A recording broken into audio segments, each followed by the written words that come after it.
Hey guys.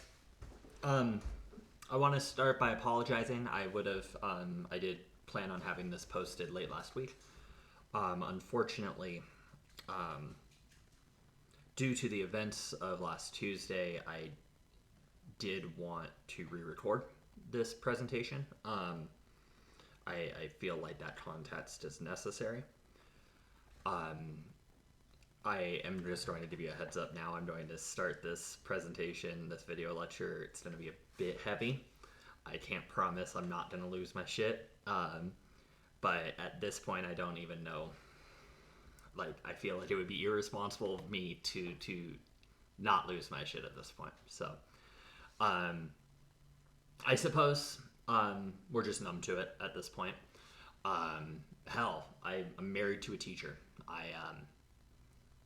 Uh, I have recurring nightmares of my wife protecting her children and losing her life because of it, or losing her children. And I would fully expect her to do that. That's why teachers are wonderful, right? That's why I married her. I know that she would. Um, but it's it's heavy, it's hard, and I want you all to have the opportunity to think about this not only as parents or as siblings or as former students, current students, but I also wanted to give you the lens of understanding this as a policy analyst, as a policy scholar, because frankly, this is a policy problem, and I think it could be incumbent upon us to solve it. So let's talk a little bit about Uvalde. So,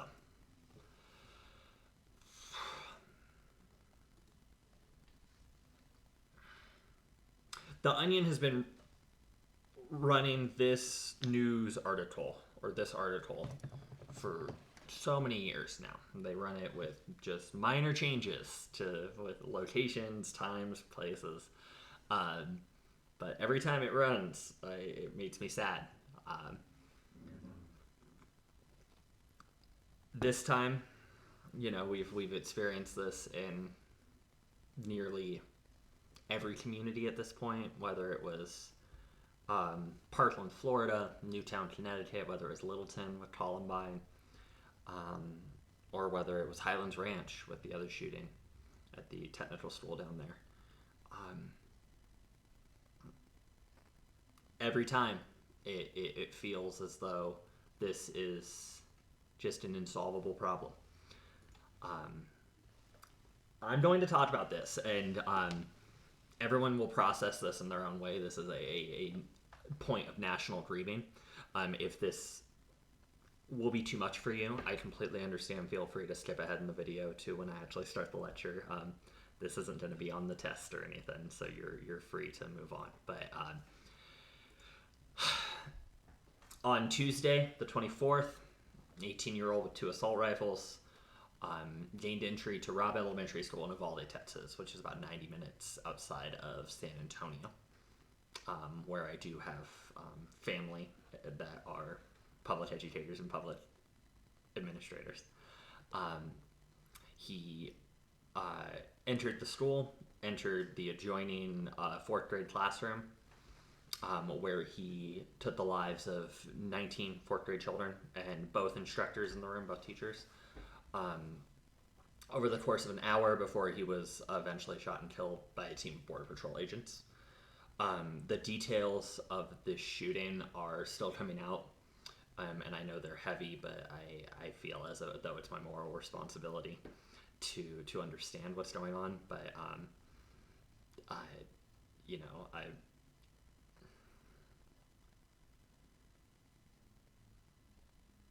this is the second deadliest school shooting in American history, by body count. It's the 27th school shooting that took a life already in 2022. Keep in mind, it's only May. And if you follow Ed Wheat's tracker of these events, it is the 119th school shooting in America since 2018. I don't have any other way to put it other than that this is a uniquely American problem. From 2009 to 2017, the U.S. had 288 school shootings that resulted in a death. From that same period, no other country had more than 2. So this is something that is obviously a problem here, but it is not a problem elsewhere. And it's important to understand the context of that. If you followed American politics and American policy for any spans of time, because this happens so fucking often, you're going to see what's going to happen and nothing's going to change, right? Democrats are going to say, oh, we need more gun control, and then nothing's going to change. And the Republicans are going to call for more guns in schools, and nothing's going to change, right? But, while we get locked into this conversation about whether Congress is going to do anything or whether the state legislature in Texas is going to do anything, it's important to understand that, especially since Columbine and Newtown, schools have responded. Schools have been forced to increase their security systems. Madlock doors, which are key fob activated, or you need to be buzzed in, right? Metal detectors. Students have to come through metal detectors before they come in. Closed campus policies. This is something that I had when I went to high school. It is essentially, you're not allowed to, once you start school, you're not allowed to leave the campus until the end of the school day, in order to kind of control the perimeter, if you will.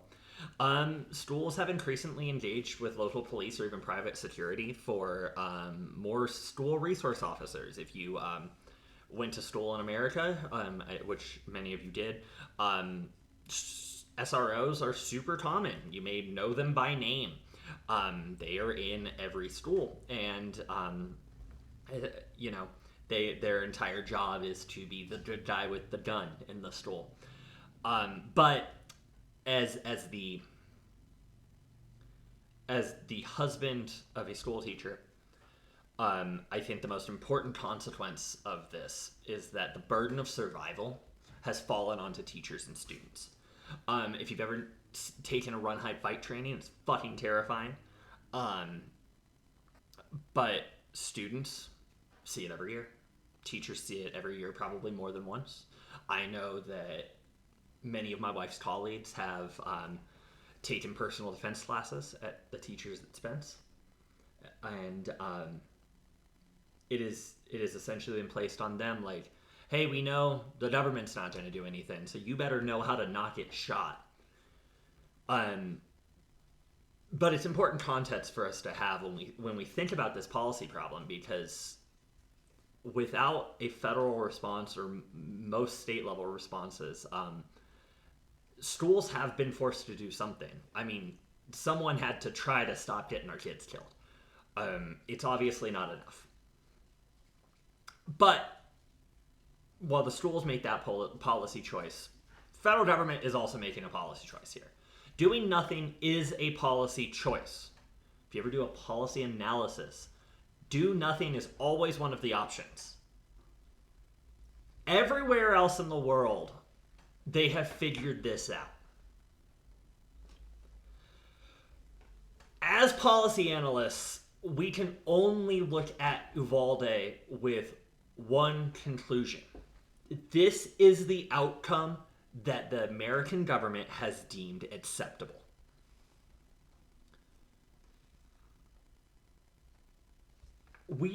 If we're looking at this with a policy framework, we're looking at it with our 3 streams, we have to completely take the problem stream out of this, because the problem stream is so persistent.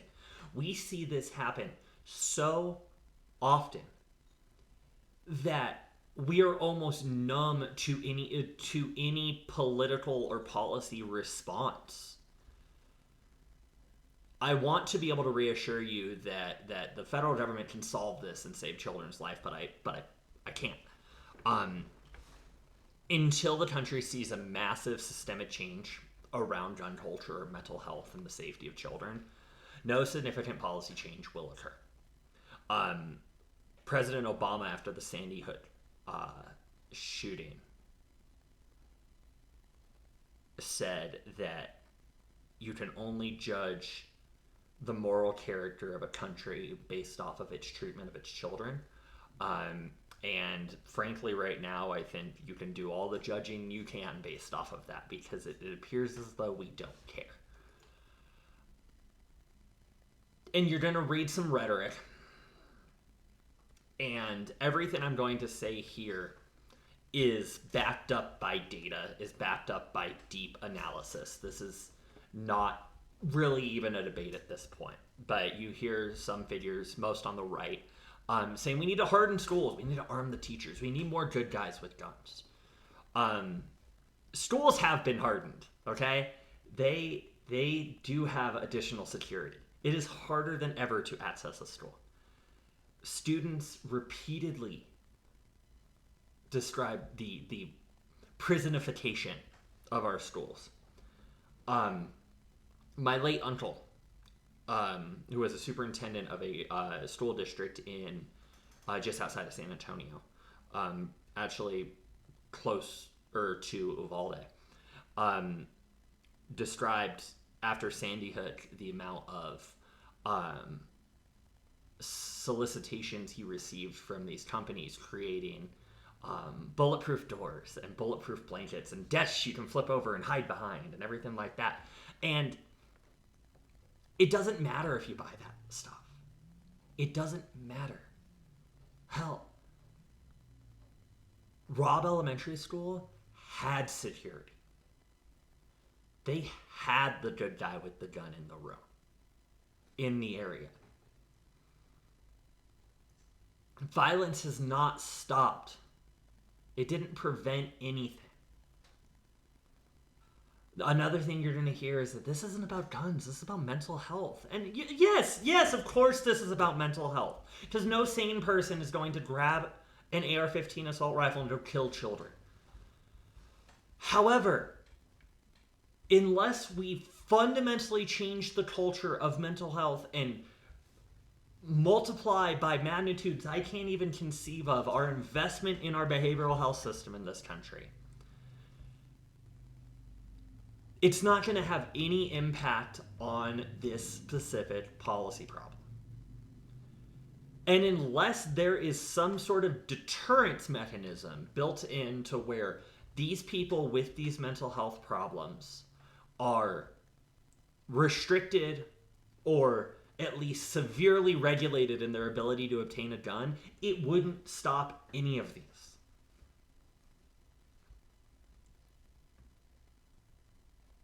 This last one is the one that I think that is the most insulting to me. This is bad guys are gonna do what bad guys are gonna do, and there's nothing we can do about it, which is fucking bullshit. Other countries have figured this out. They have restricted or removed the ability of civilians to own assault rifles and own guns. And violence may not have completely ended, but it's dropped significantly.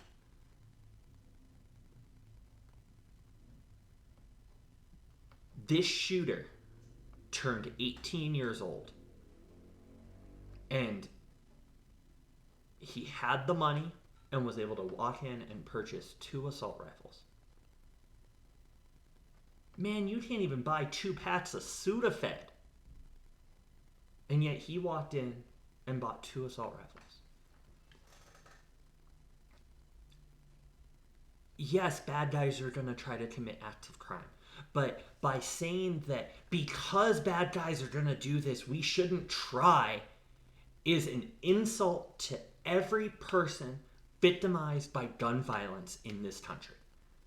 Particularly the families of these children and these teachers who died because of them, because of this argument. because we can't do, we really shouldn't try because bad guys are going to get guns.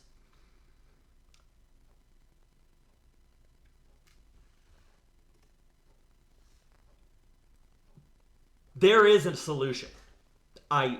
There's no other way to put this, but there is a solution.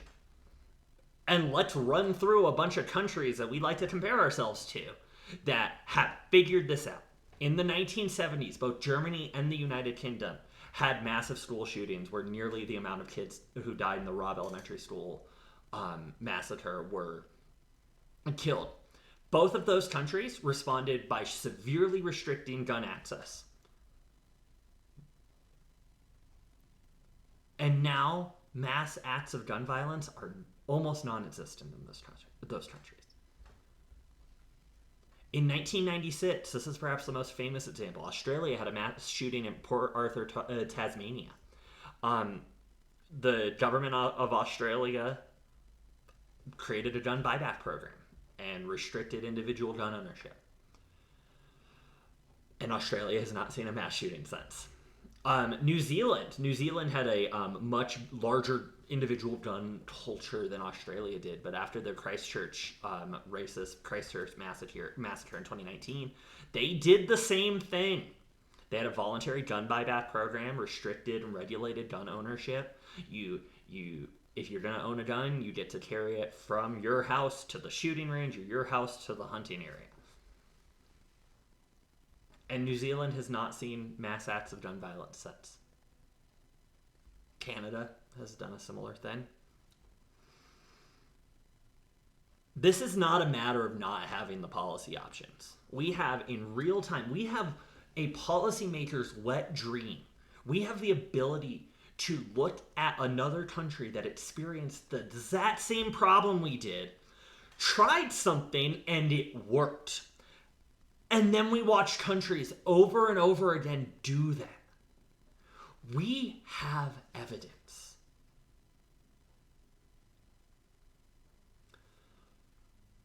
Our politics stream, however, is so consumed by the culture of individual gun ownership that we can't even conceive of a policy like this.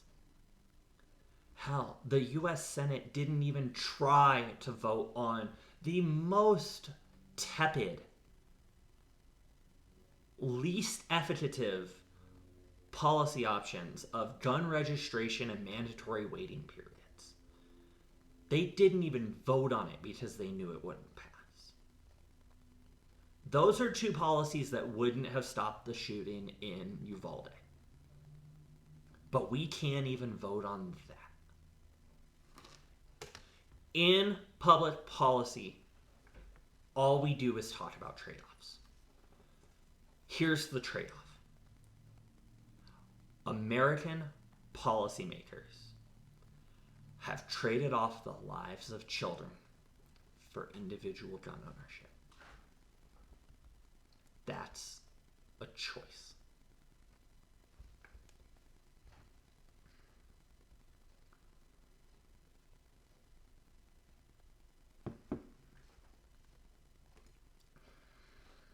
Okay. Anyway, let me see if I can cool down a bit. I have a funny video to play here. As you can tell from the Canvas page, I do love John Oliver. So let's play a little bit of something unrelated, something brief and funny that we can all watch. If any of you need to talk about this particular issue, if any of you need to have a conversation about this, please feel free to reach out, and either myself or I can get you connected to someone who can talk to you about this. Please take care of yourselves. Please take care of your children. Call your Congress people. Get mad. Get angry. Don't be discouraged by the numbness we all have to feel about this. Okay, let's watch John Oliver, and then we'll get into this week's regularly scheduled programming.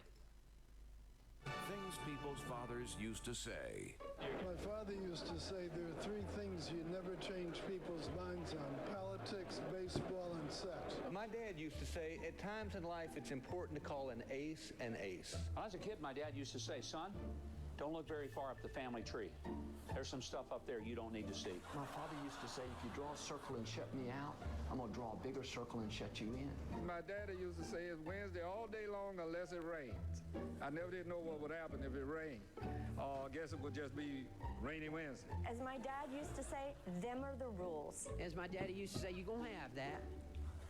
You're going to have that. My father used to say you can't tell the players without a program. My father used to say Congress is always in session. My father used to say there lies the body of Jonathan Gray, who died defending his right of way. As my dad used to say, dogs don't bark at parked cars. That is very profound.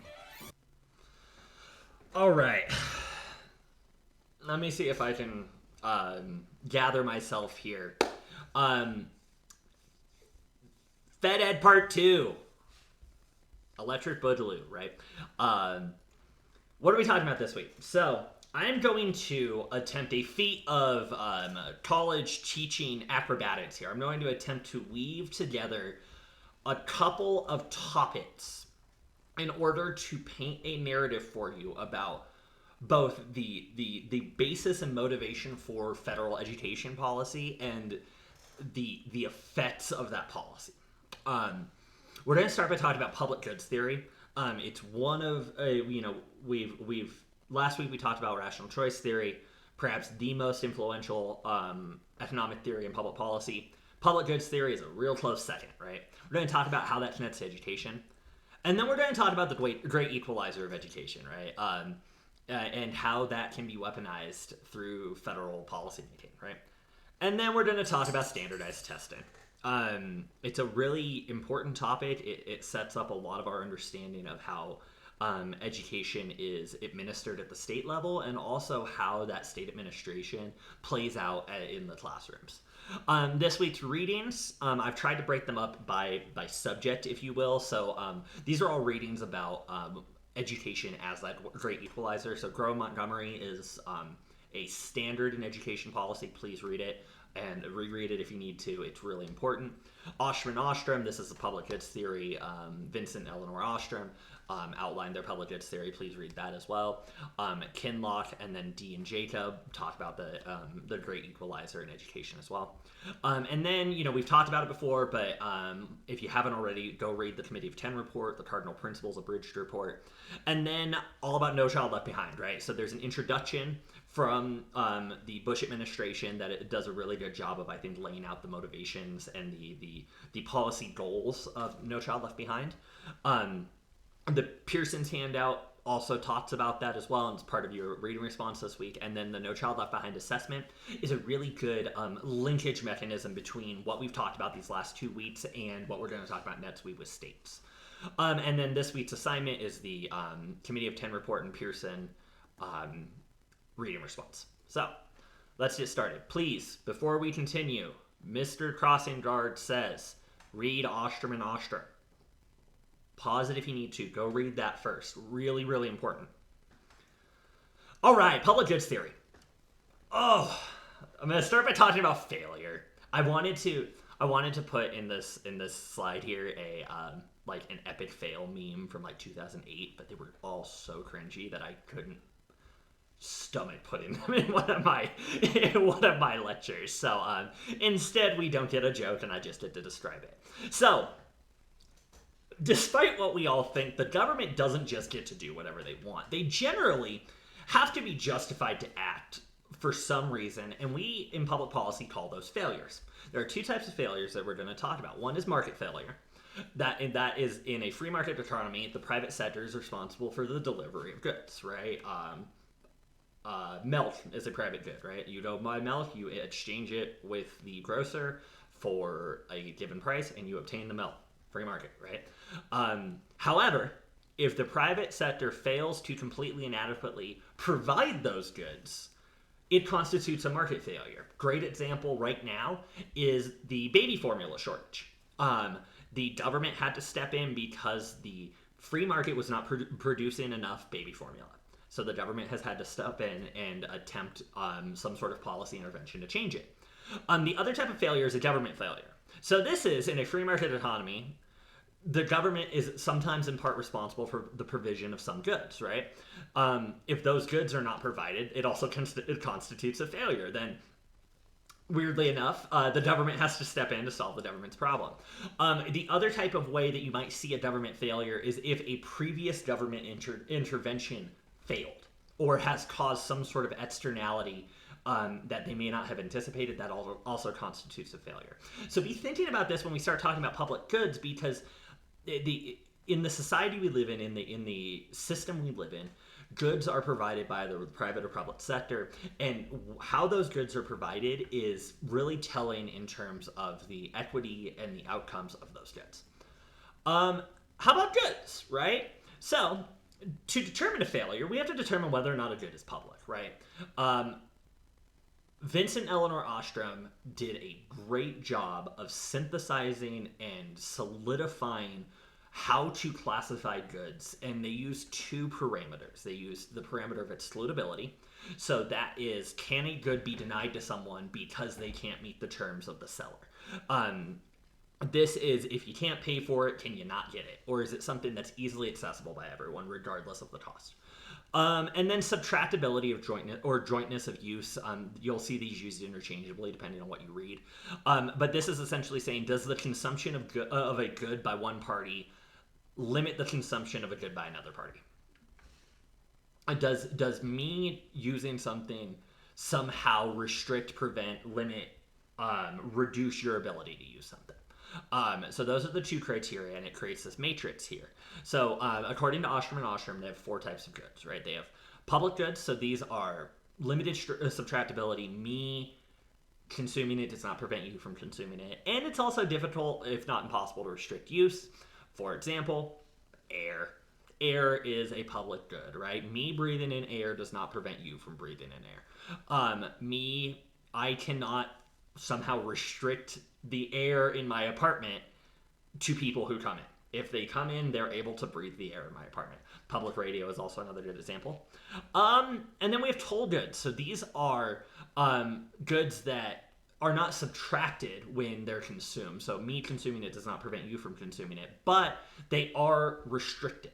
So, called toll goods. Toll roads are a great example of this, right? It is... me driving on a toll road does not prevent you from driving on a toll road. However, I can restrict your ability from driving on a toll road by putting a cost in front of it. If you cannot pay the cost, you're not allowed to drive on that toll road. Neighborhood swimming pools, another good example, right? Then we have common pool resources, or common pool goods. So these are highly subtractable. So these are something that me consuming it does limit your ability to consume it, but it's really hard to restrict the use. So this is... if you think back to high school or maybe some undergrad classes, you may have heard of the tragedy of the commons, right? Fish in a pond. So this is something that we, the classic tragedy of the commons is everyone has access to the same pond of fish. Everyone can use it as much as they want. If one person takes more than they need, it limits the ability of someone else to collect those fish, right? But everyone can still access the pond whenever they want. So these are common pool resources, and then you have private goods. Straightforward. Me consuming it prevents you from consuming it or restricts you from consuming it, and they're easily restricted. Private property, real estate, great example. If I buy a property, you cannot also own that property, right? But I still have to purchase that property from a vendor and meet those terms of the seller. Each of these types of goods, when you read Ostrom and Ostrom, has different consequences to it, right? And the treatment and policy solutions for each of these types of goods varies depending on what you're trying to accomplish. Now let's talk about results, right? So we know we have goods, and then the failure to provide those goods will constitute some sort of government intervention, but an intervention needs to have an outcome. Right? So I'm going to refer to these as two things. And in public policy courses, you may hear these terms differently. They may use different nomenclature here or there. I'm going to differentiate between outcomes and externalities. So let's play a game. We are running a government, and as your overlord, I mean president, policymaking leader, I want to make it illegal to eat cotton candy. I say it's terrible for us. I'm actually quite frightened of it personally, and I don't want anyone to eat cotton candy. So the outcome of that policy, what I want it to accomplish, is that I want to reduce obesity and prevent people from eating cotton candy, right? I want the consumption of cotton candy to go lower. Therefore, what I'm going to do is to determine whether or not my policy was successful, I'm going to measure the rates of obesity and the consumption of cotton candy, right? Pretty straightforward stuff. Those are the direct targets, the outcomes of that policy. But sometimes policies can have externalities. So these are policies that were these are outcomes that were not the intent of the bill, that may have not even been seen at the time of the creation of the policy, but have come about as a result. You can have positive externalities. So in our cotton candy bill, something good can happen by accident. Health insurance premiums are probably going to go down due to lower obesity rates. So that is a secondary or tertiary outcome. We would call it a positive externality, right? It's lowering our healthcare premiums because everyone's healthier from not consuming so much evil cotton candy. But there's also negative externalities. So this is when something bad happens by accident, where they didn't intend it. This could be, in our scenario, this creation of an underground cotton candy black market, for example, just spitball it, and the peddling of this contraband fairy floss in the dark corners of the country. Negative externality. I got way too into writing this, so I'm sorry. But all we're talking about is the importance of understanding the outcome of a policy versus the externalities of a policy. What was intended versus what actually happened. So now you're saying, Trenten, cool, but I'm taking this class because I want to talk about education, which I hear you.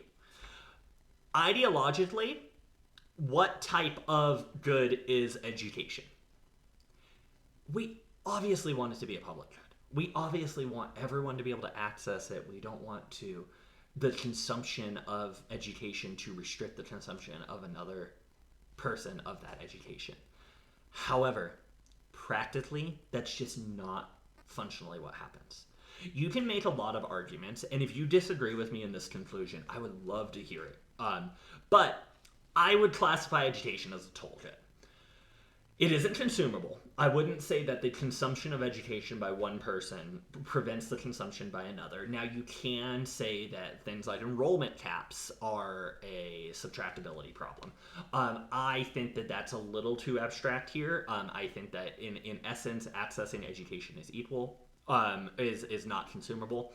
But it is restricted by cost, and this cost can be a direct hard cost, such as the cost of tuition if it's a private school, or a soft cost, like the ability to get to a school, the ability to access the school, right?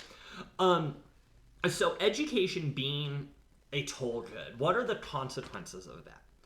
It allows education to be different based off of wherever you live. Every family in every state is probably going to have different access and a different experience with education as a good, depending on where they live. Whether it's their state, their school district, their neighborhood. The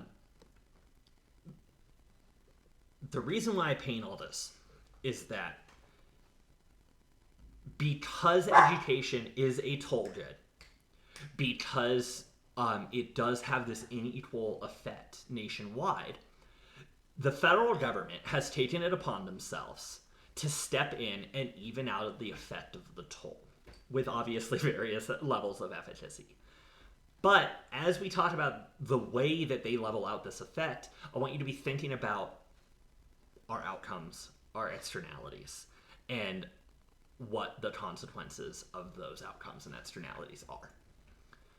So, the federal balance wheel. This is one of my favorite Horace Mann quotes. So, before we continue, you have to read Grow Montgomery and the No Child Left Behind introduction here. I'm going to lose you very quickly if you don't. Stop right now if you need to. Crossing Guard says so. All right. So, the balance wheel of social machinery. This is one of my favorite Horace Mann quotes. So, in 1848, as part of a larger treatise on the importance of common schools, he argued that education, then beyond all other divides of human origin, is the great equalizer of conditions of men, the balance wheel of the social machinery. This argument, particularly the great equalizer component, has been used over and over and over again as the justification for education policy. The federal government, in particular, has latched on to the great equalizer argument, and they have taken it upon themselves to be that balance wheel. They understand our Constitution does not allow them to make education policy directly. However, they have the ability to step in and balance it out. And they say, we know states are doing this and we respect that. But at the same time, we want to make sure that people are protected and their access to education is not limited because of where they live. They are the check and balance to the states. So, in what way has the federal government become the balancing wheel? So I am going to spend the next couple of slides running through a bunch of major policies that the federal government has done, each with a different goal and a different outcome that they are trying to achieve in balancing out the access to education in this country. So let's start at the most important one, the beginning of it all. Without the Warren Court, this wouldn't have ever happened. Brown versus Board of Educations, the federal government stepped in and said, look, it is no longer acceptable for states to allow discrimination on the basis of race in schools. Segregation was now illegal, at least the bylaw segregation was, and they must integrate with all deliberate speed, right? We talked about this last week. It's the first major step that the federal government took in being that balancing wheel and said, it is not fair that Black children in the South have a different educational experience fundamentally than the Black children in the North with integrated schools, right? And that was cool. And that had, its varying effects. And we're going to talk in detail about Brown versus Board later on, near the end of the session here. But it's just the courts, right? To quote Andrew Jackson, the courts have all the power of them and their army, right? Well, they don't have an army. So unless someone else steps in and helps them, they really don't have much of an effect. So Lyndon Baines Johnson said, well, here's what we're going to do. He passed the Elementary and Secondary Education Act in 1965, the ESEA. The ESEA is the most important piece of federal education policy up until 2001. It created the regulatory system of grants and programs that all had the intended goal of equalizing out the access to education across the states. Remember, the federal government cannot make education policy. They can make tax and spend legislation. So, the ESEA, the most fundamental education legislation in American legislation to this point, wasn't even an education policy by definition. It was a tax and spend policy. It gave the federal government the ability to issue a bunch of grants and give a bunch of money out. The way that they did that, though, was put a bunch of caveats and a bunch of requirements on that funding in order to, let's say, motivate states to act a certain way. The ESEA, since its inception, has to be reauthorized every 5 years. But the consequence of that, and I would say a consequence in a good way, is that the reauthorization of this law has allowed the law to morph and change and adapt over time because the federal government is forced to act on it every 5 years. So let's start at the beginning. Let's start at the bedrock of the ESEA, which is Title I. So some of you talked about your experience in Title I schools. Title I accounts for 5/6, more than half of all funding for our federal education system. It directs funds at schools with a high percentage of low-income students, which later become classified as Title I schools.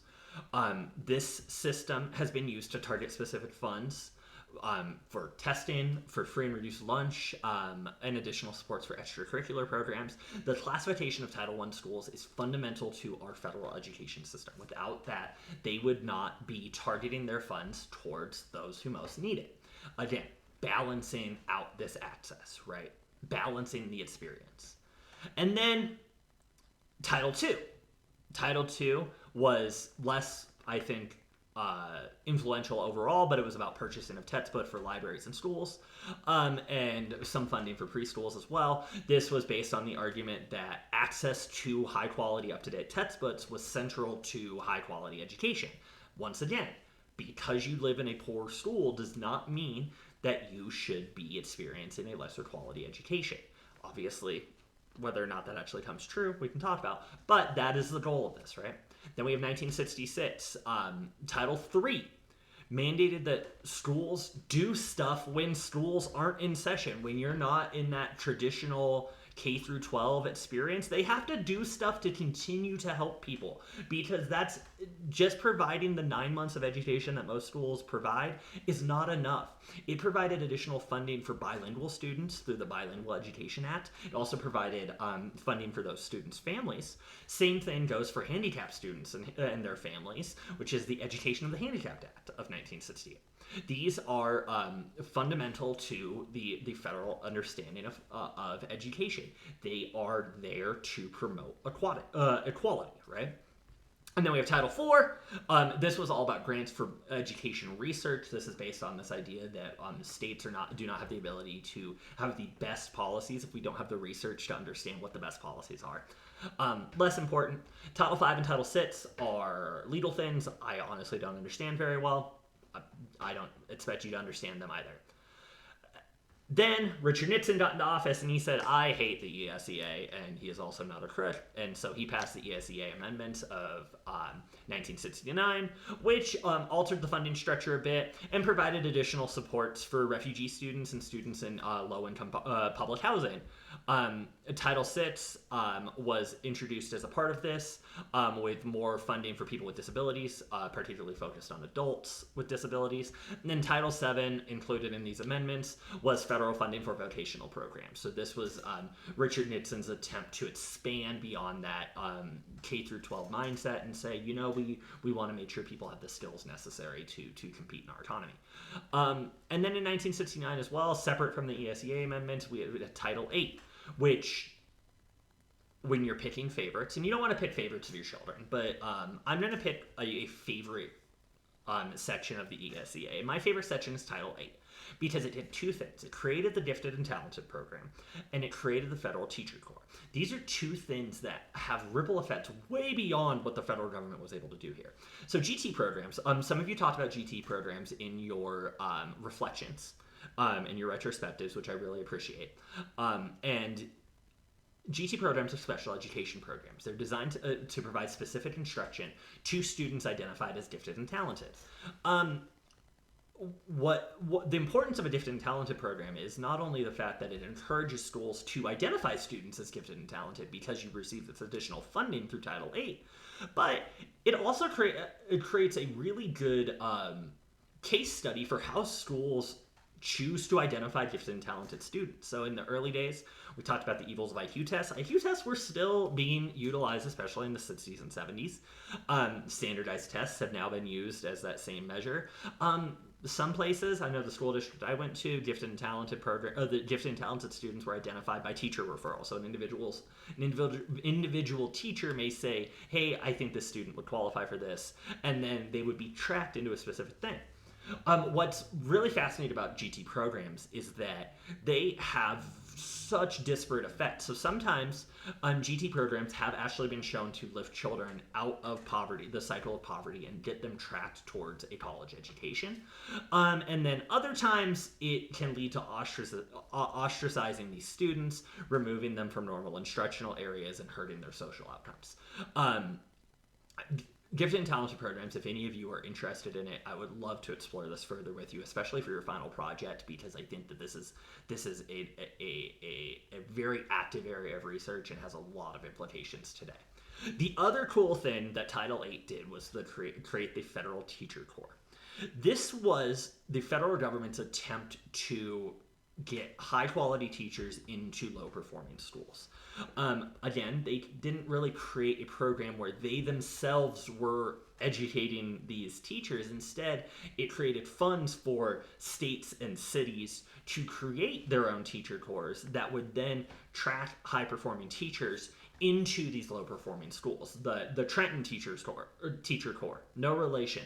The Trenten Teacher Corps in New Jersey is one of the most successful ones in taking teachers who either would not have otherwise gone to these low-performing inner-city schools or did not have the full training they needed, getting them that final step of their education and putting them in these schools, and it rapidly changed the outcomes in these schools. The quality of the educator is really important in educational outcomes, right? And then this Teacher Corps program is not as popular today, particularly because of Teach for America. Teach for America, we are going to spend a whole case study on. I have readings. You will have a reading response on it. I am fascinated by Teach for America, and we're going to talk about it in the context of one of my favorite theories, but not until after the midterm. So if you are interested, let me know. I can definitely release that module early, but we were going to talk about Teach for America as well. And then 1972 comes around. This is the one that most people know. If you don't know Title I, you probably know Title IX. Title IX, as part of the Education Amendments of 1972, touched every corner of education that the federal government possibly could have their fingers on. Early childhood education, K through 12, higher ed, adult education.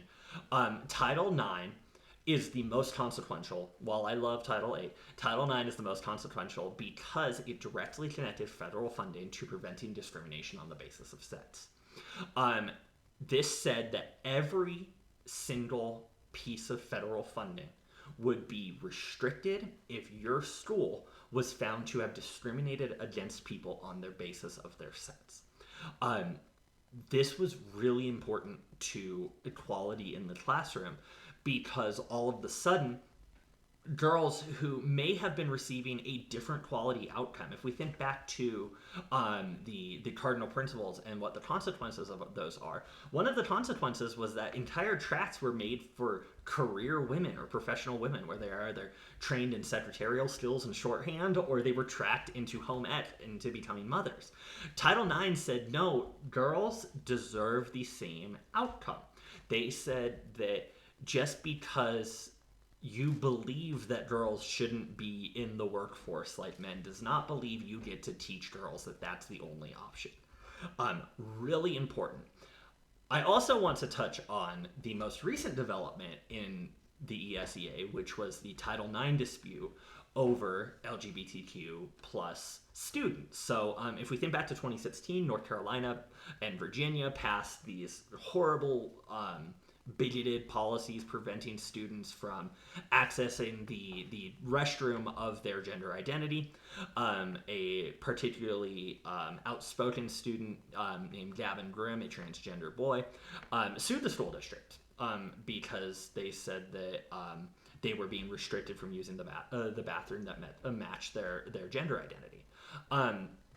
Initially, Grimm and his litigants lost. A lot of the lower courts said that's definitely not what 1972 amendments were supposed to say. It was not a protection for sexual identity. In 2018, Betsy DeVos's education department leaked a memo that said that they were never going to enforce Title IX on the basis of sexual and gender identity. Grimm didn't give up, though, continued pressing, using different avenues in the court system, and eventually was able to tie Title IX to Title VII of the Civil Rights Act, which argued that the basis of sex should be expanded. The district court found in favor of Grimm, and in 2019, when the opponents of Grimm appealed the case up to the Supreme Court refused to hear it, which, if you don't know a lot about our court system, essentially what happens is that if a decision happens and the loser doesn't like it, they can appeal it to the next higher court. You can do that twice and you end up at the Supreme Court. However, the Supreme Court does not have to hear your case. They can instead say, we're not going to make a motion or make a determination here, which allows the last judgment to stand. The last judgment was in favor of Grimm. Therefore, there was a victory for LGBTQ students tenuously. Right.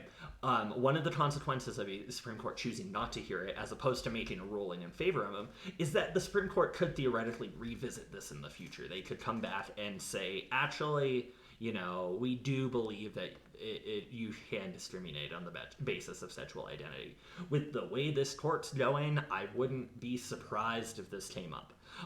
But Title IX, actively important in our understanding of education equality, right? And then, this explosion of all of our different titles under ESEA. Once again, I do want to reiterate, sidebar here, I'm not expecting you to memorize all the different titles. Take notes, write them down. If I asked about them on a midterm, you're allowed to pull them up. I don't expect you to tell me the difference between Title III and Title IV.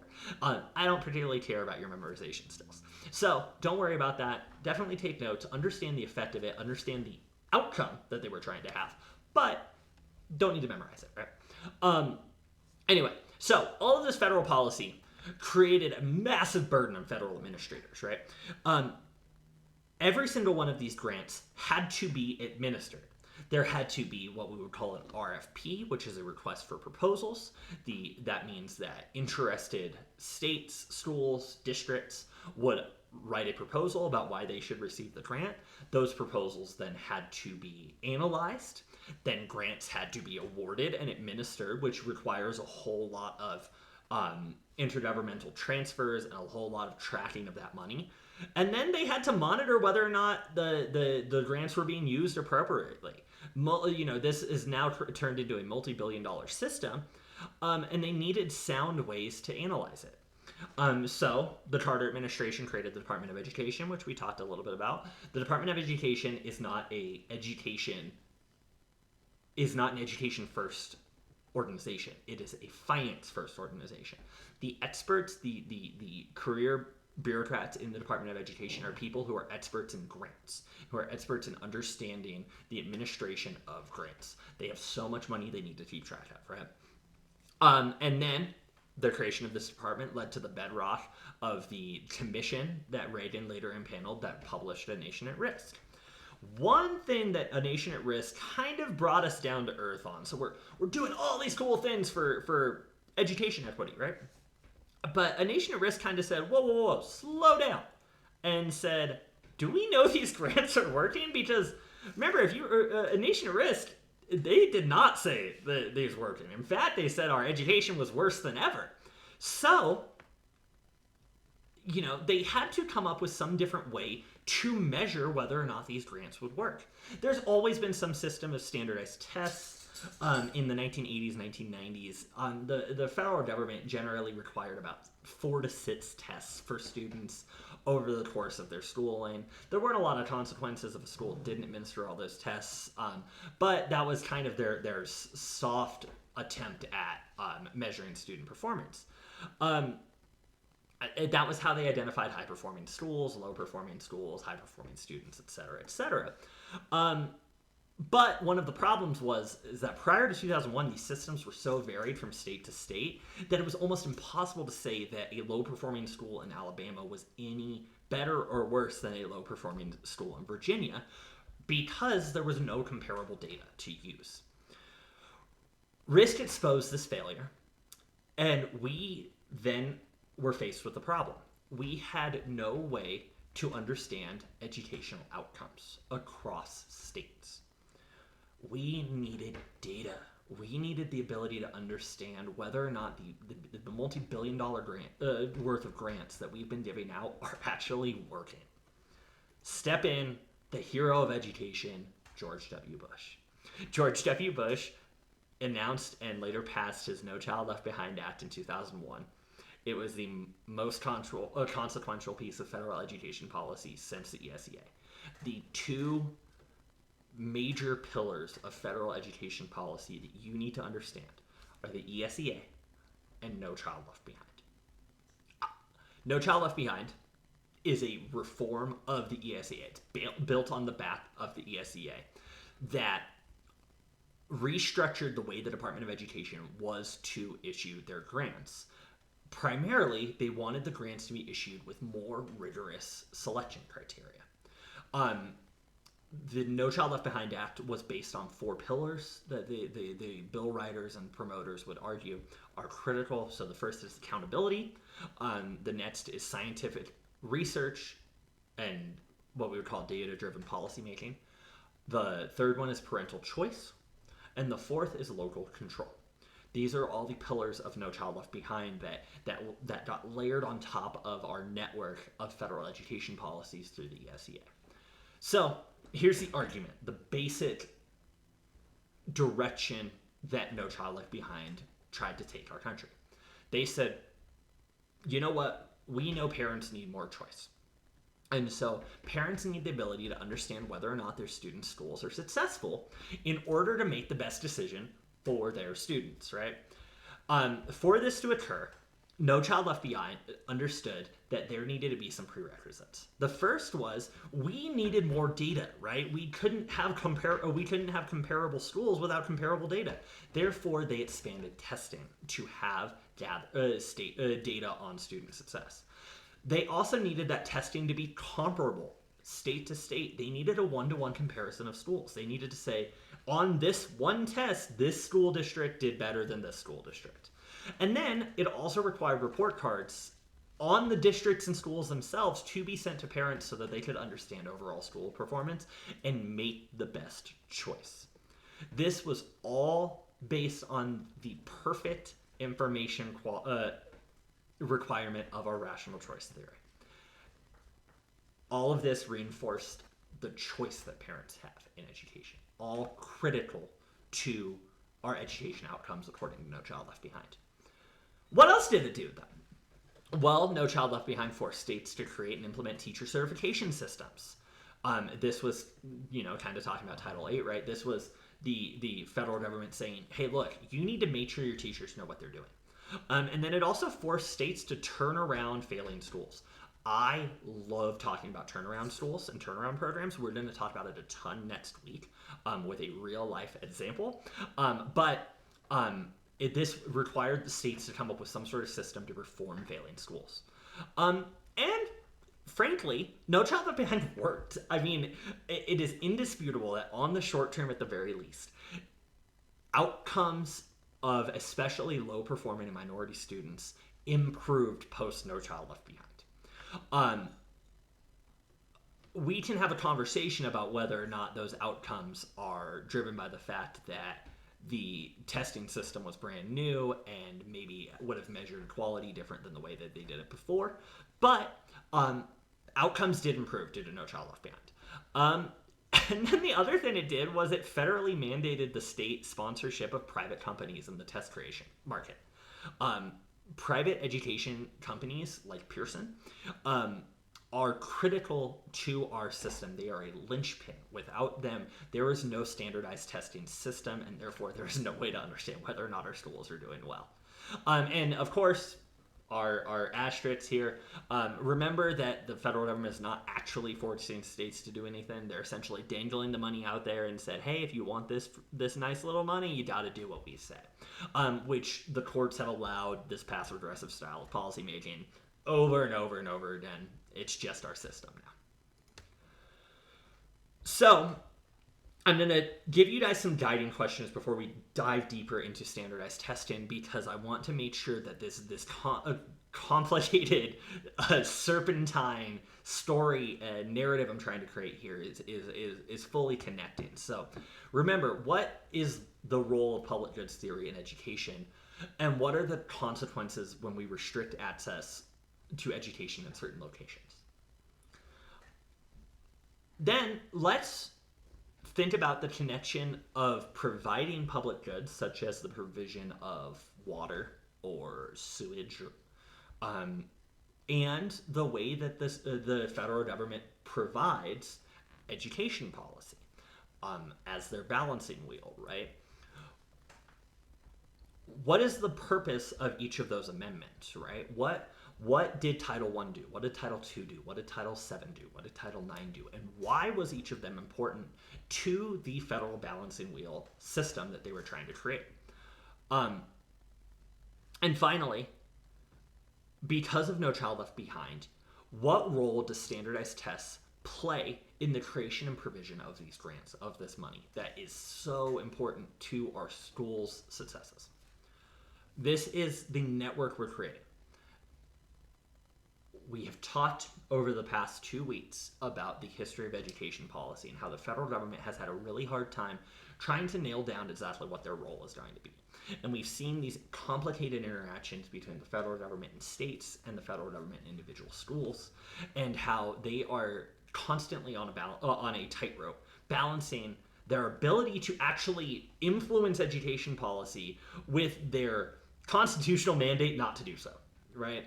They want to make sure educational outcomes are equitable. At the same time, they only have certain ways to be able to do that. All of this comes from that idea that public goods must be protected and must be equally accessed by all, and that people need to be able to choose where they're accessing those goods. All central to federal education policy making. And I will have some coffee as I transition slides.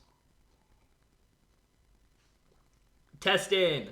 Lightning crash! Psh, bats fly.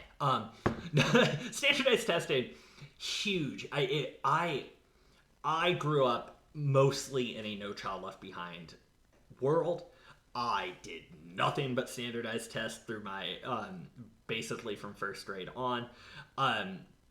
No Child Left Behind's biggest legacy is standardized testing, and that will hold. It will always be standardized testing, and here's why. First, it expanded the amount of required tests. So at the very least, No Child Left Behind required math and reading testing in 3rd through 8th grade, and then once either in 10th, 11th, or 12th grade. Schools get to choose when they do that latter one. Generally, it's balanced around the testing of a PSAT or ACT, but they get to choose when they do that. But ultimately, one of our major themes in this course, testing is about measurable outcomes. It is incredibly difficult to compare qualitative data.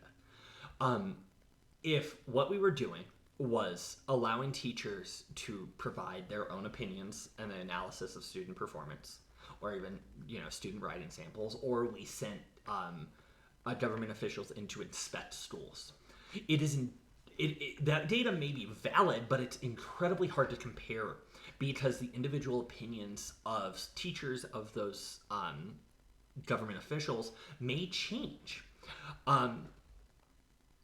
Because of this, policymakers almost always ebb towards quantitative, comparable data to judge the success or failures of their policy.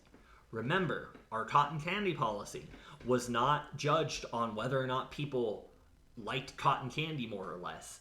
It was judged on some comparable data around obesity rates, right? Standardized testing, because of No Child Left Behind, has become the consensus measure by which policymakers have agreed is the barometer for the success or failure of student performance. That is indisputable. Let's talk a little bit more about the measurable outcomes. So here's my dog. This is Sadie.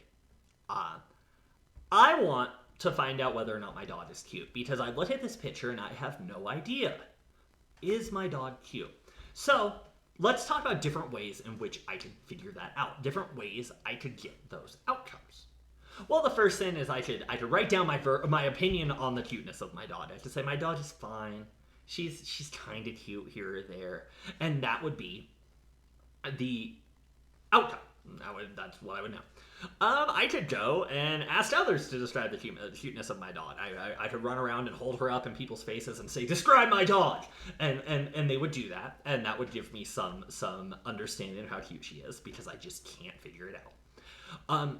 I could then take my dog around and then say, "Rate my dog on a scale of 1 to 10.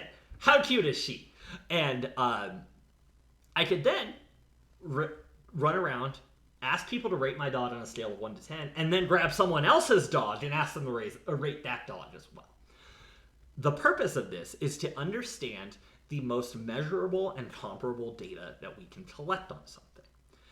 The verbal opinion without a valid data measurement is just the least measurable outcome. We just can't understand whether or not it's valid. My bias towards or against the cuteness of my dog, because I just can't figure it out, is not going to give us a very good outcome. It's not going to give us a very measurable outcome.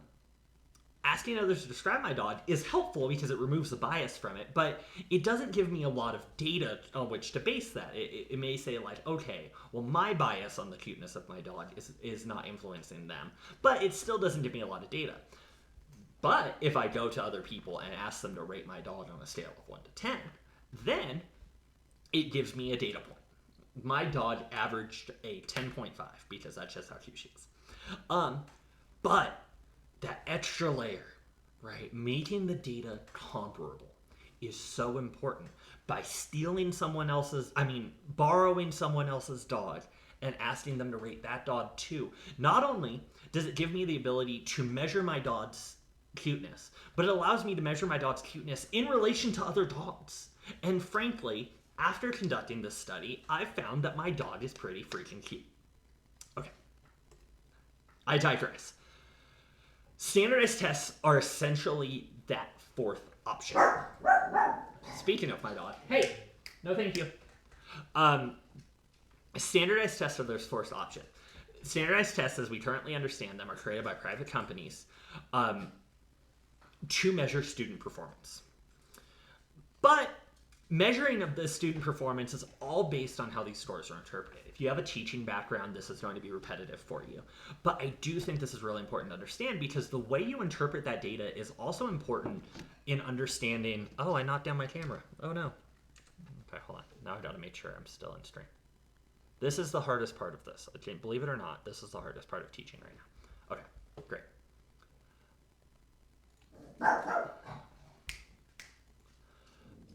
So, first way you can measure, you can do your grading is absolute or criterion-based grading. This is setting a standard of what score constitutes each level. This is the way I'm going to grade you guys in my class. I know how many points constitutes an A, therefore if you get that many points, you get an A. This is the most fair to the true outcomes. This is me telling you I'm grading you based on this is probably interpreted as the most fair, because I'm setting out what you need to do to get an A, and you just got to do it, right? I'm not judging you based off of anything else. But one thing that test administrators have realized is that it's super hard, actually, to determine whether or not tests are good when we do this. Because if you get a particular cohort of students that all do really well on a test, the test makers interpret that as a bad test, not just that you got a particularly smart group of students. So most test makers grade their tests on norm-based or comparison-based grading. This is setting a ratio of how many of each score must be achieved and grading in comparison to other tests. So this is the most consistent year over year. If you watch the standardized testing John Oliver video that I think I had in week 1, this was the test grader who said, oh, we needed to start seeing more 4s as 5s and more 3s as 4s. You needed to see more balls as strikes, right? Because they knew that for the test to be truly good, you needed to have some sort of expected distribution of outcomes. This is the most consistent year over year, but it's the least fair to true outcomes. What if I told you all that only one of you in my class could get an A? What does that do to your motivation?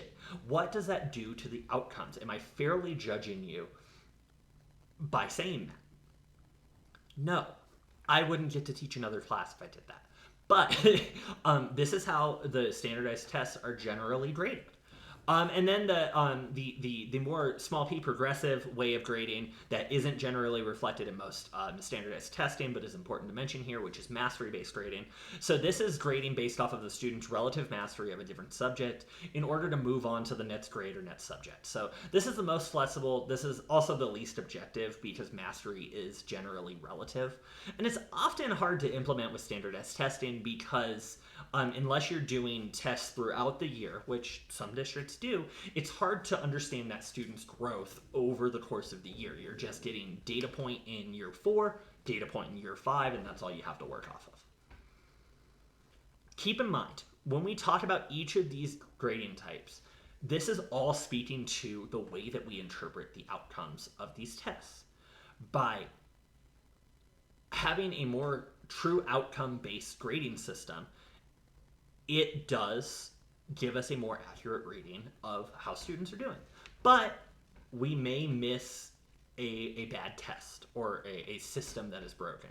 Whereas the norm-based system, which is what we've generally ebbed towards, is more consistent, allows us to understand the quality of test year to year, and also is not super fair to true outcomes. So tests are administered, they're trying to measure student outcomes, they're interpreted in different ways. How are those interpreted data points then being used? Well, if you read the No Child Left Behind introduction, they want to know the success or failure of schools. Therefore, tests must be for schools and the government, right? That's what tests are for. But no. Some people are going to say, students are judged and placed into certain groups and classes based off of their test scores. So then you have to say, tests are for students as well. But then there's also school districts that choose to connect teacher pay to test scores. This is something we would call a value-added analysis. You set wherever a student started, and the teacher must add a specific value to that student in order to receive their pay. So tests are for teachers. So what we're learning is that not only did No Child Left Behind create a federally mandated standardized testing system, but it has infected every corner of our K through 12 education system. From the schools as institutions, to the governments analyzing them as institutions, to the students living and learning in these institutions, to the teachers producing the education in these institutions. It is everywhere. It is ubiquitous. So, we then have to ask the question, are tests any good? Generally, the consensus is that not really. For the most part, educational researchers have found that testing is a good measure of whether or not a student is good at taking that test. It's the same problem that we had with IQ tests, right? People who did well on IQ tests were just generally good at taking IQ tests or answering questions the way that the IQ test wanted them to answer. It's not measuring their actual learning capacity. I do want to linger on this for a bit because I want to really emphasize how difficult it is to understand student success. I'm going to, frankly, shit on standardized tests here, but I don't necessarily blame policymakers for leaning towards this, because if you do not have some sort of mechanism by which every student is judged on a relatively... Uh-oh.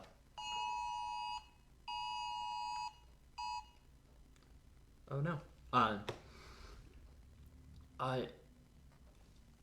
If you don't have a way in which students are tested on a relatively comparable basis, it's really hard to know whether or not students are doing well until it's way too late, right? If we don't have some sort of mechanism by which we can understand student outcomes as they're coming along, we can't correct course. And so standardized tests are a good way of at least attempting to measure that student's performance and that student's achievement. The problem is that in every other way that tests are used and administered, it is awful, right? So the first one, we talked about high stakes testing. High stakes testing is in which an entire learning experience wraps around the tests themselves. They're removed Their normal learning experiences are altered because they have to learn about the tests themselves, and then they're removed from their classroom experience for days or weeks on end taking these tests. What high stakes testing has done is reduce student performance on these tests and increase student anxiety. This became such a big problem that a lot of school districts have started allowing parents to voluntarily opt out of high stakes testing. Now, put on your thinking caps. What are the consequences of allowing parents the ability to opt out of the one measure by which we can determine whether or not schools are any good?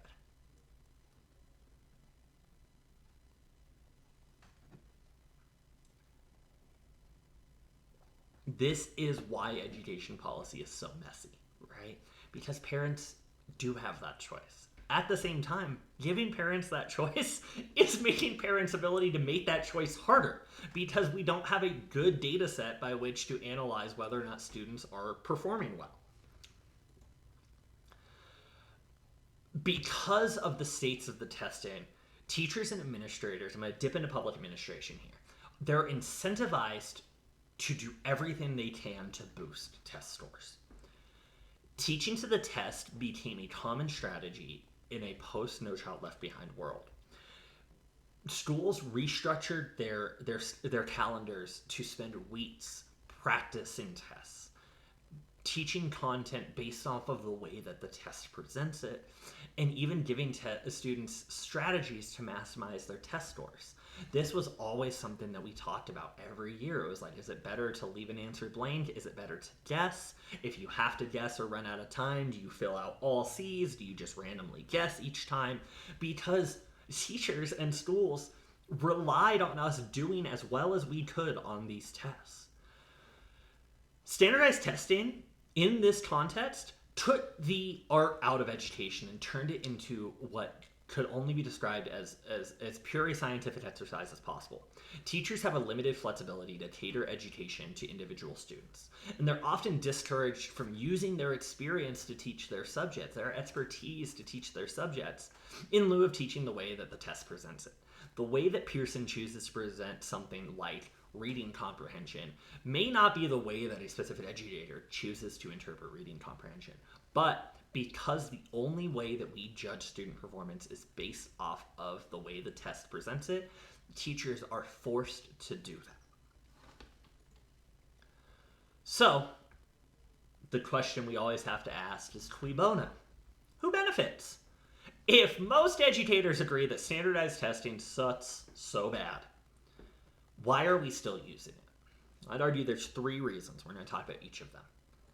First is the coupling of testing systems with almost all federal funding. This is a hard public administration, public management topic here, right? The Department of Education administers more than $1 billion of grants and funds every year. To do that, they have structured their organization around distributing, maintaining, monitoring, auditing those funds. Once No Child Left Behind was fully implemented, the Department of Education was essentially locked into that system. That is what their job was now. But what public administration organizational theory tells us is that both on a personal and organizational level, there's always a bias towards the status quo. People don't want to change. This is what, if you do any environmental policy or taking any psychology, we would call behavioral lock-in. Behavioral lock-in is where people lose the ability or willingness to change the way they behave because of their bias towards the status quo.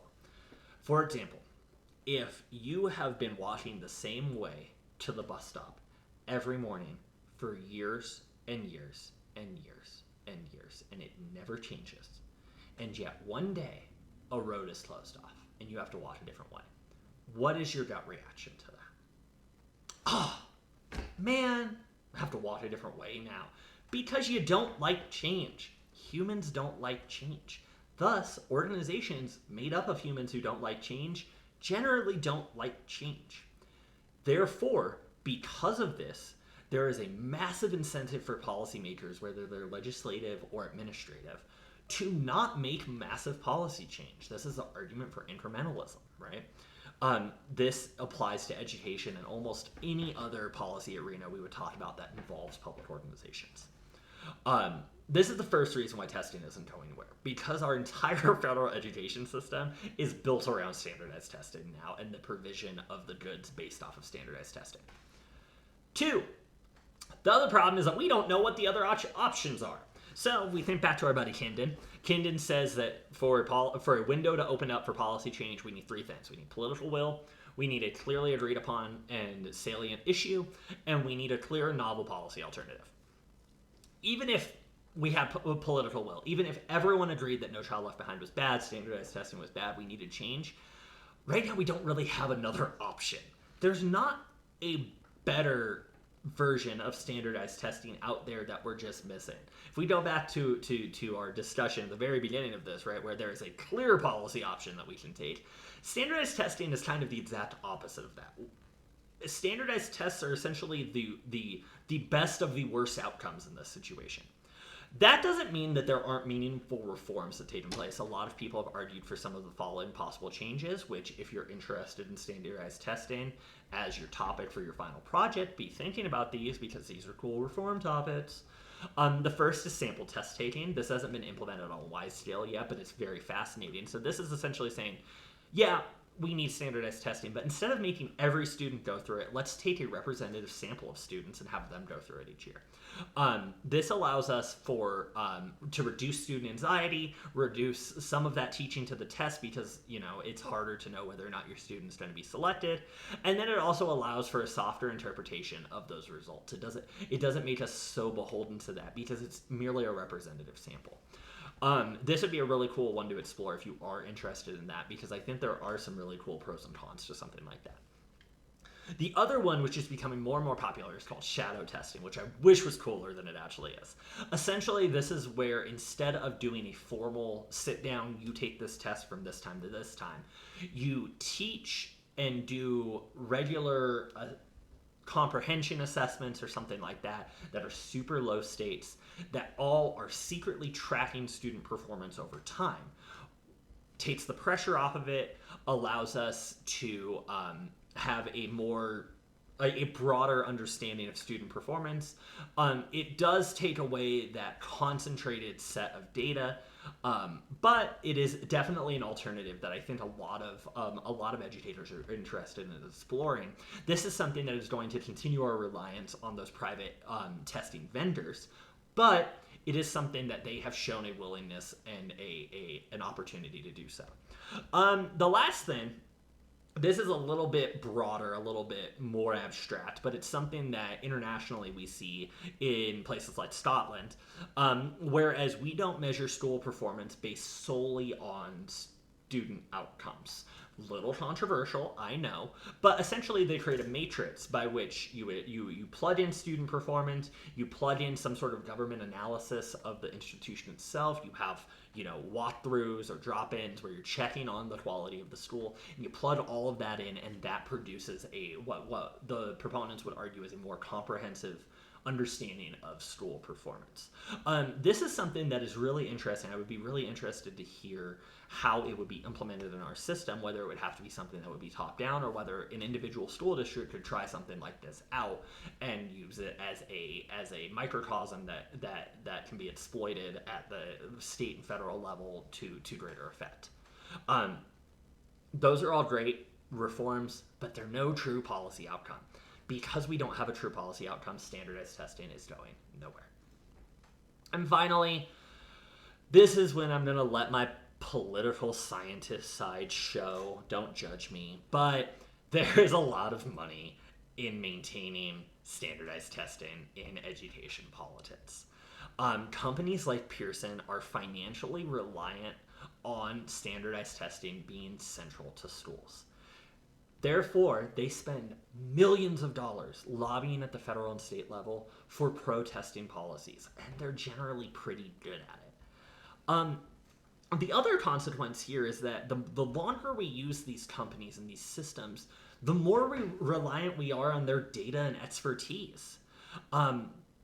Therefore, if we choose to move away from this, it may be seen, and I think rightfully so, as moving away from this type of data-driven policymaking, which is generally not possible. That's the direction we want to go in education policy. But they have a huge pull in our political system, especially when it comes to these policies. Most policymakers, especially legislators, are not experts in the education field. Therefore, they rely on lobbyists. They rely on field experts to tell them whether or not something's good. And if you're spending millions of dollars on people who are really good at telling legislators that, they're going to probably listen. So, there's our standardized test. I'm going to be honest with you, I tried to find samples of like stupid standardized test questions to kind of add some levity. There really aren't any fun ones that would be good in a virtual lecture like this. But I do encourage you to explore them if you are interested. This is, along with charter schools, these are both two great topics if you are interested in them in exploring for your final project. Speaking of your final project, I'll talk a little bit more about that in a second. So I know some of you have been asking questions. I'll get to it.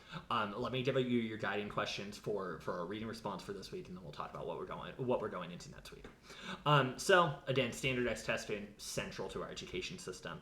So what I'm going to ask you to do is I'm going to ask you to take these last 2 weeks and tie them all together from what I'm going to call beginning of federal education policy to current federal education policy, from the Committee of 10 report from 1896 to Pearson's guide on administering standardized tests in a No Child Left Behind world. So, it's a little bit more abstract it's a little bit more concrete than the more abstract Friedman and Levin debate that we wrote on last week. But here's what I want you guys to focus on. Think about what the committee discussed in terms of curricular differentiation. And then think about, how does testing align or misalign with that argument about curricular differentiation? How are standardized tests used in our education system nowadays? What are the incentives for those policymakers, for those schools, for those administrators, and for those teachers? And ultimately, what I want you guys to get at is, would the committee support No Child Left Behind's focus on standardized testing? Keep in mind, here's your hint. The Committee of 10 report was written by a bunch of higher ed people wanting more people to go into higher ed. So, would they like our standardized testing system? Also, feel free to incorporate the cardinal principles, because I think they are two sides of the same coin and would speak really well to whether or not standardized testing fits more with our cardinal principles and Committee of 10 argument right here. Keep in mind, if we think about our journey through federal education policy, the cardinal principles won. So, you're like, Trenton, why are you having me read the Committee of 10 report instead of the cardinal principles? Well, for two reasons. One, cardinal principles is way harder to read and way longer, and I like you as people, and so I don't want to put you through that.